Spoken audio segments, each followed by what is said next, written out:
Today we're going to analyze Shell and see whether right now is a good time to invest in the company for the long term. First, let's see if there's a good business behind the stock. We'll look at 14 metrics to determine the business fundamentals. The first set of metrics deal with the company's financial health, with its projected earnings growth for the next 5 years, its profit margins, its effectiveness, which looks at the company's returns on equity, assets, and invested capital, and then the employee value, which looks how much value the average employee adds to the business.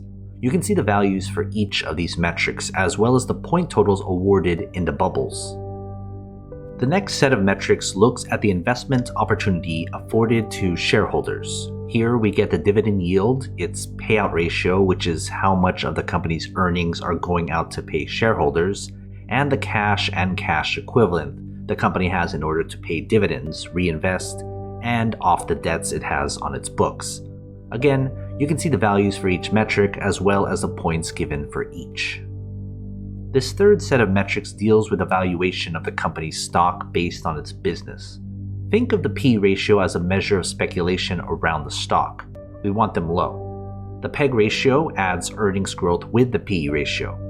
Then, the 200-day simple moving average is the average stock price over that period. We want that low because it means we have a cheaper stock price. And then, short float is basically how bearish other investors think of the stock. For these 4 metrics, we want the values to be as low as possible. That will give us a higher point total within the bubbles. And the fourth set of metrics look into other relevant data. First is the stock's performance over a set period of time. Usually it's 10 years, but if the stock doesn't go that far back, we go with the earliest data up to 10 years. The quick ratio is basically how easy it is for the business to pay off its short-term obligations. We want that high so that it's easy to get rid of those debts. And then Wall Street is the average consensus rating Wall Street analysts give the stock, from a strong buy of 1 to a strong sell of 5. Again, the better values get a higher point total. Adding everything together, we divide the points awarded by the maximum points possible, which is 70. That gives us the business grade for the company. We want the business grade to be above 50, meaning it has a better than average business. But of course, we can't forget about the fair price and whether it's the right time to buy the stock.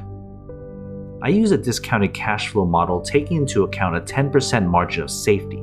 That translates into the company's fair price and how many percentage points above or below its current price the stock is. When we compare those numbers with the table below, we can see where the company's stock lies in its intrinsic value spectrum right now.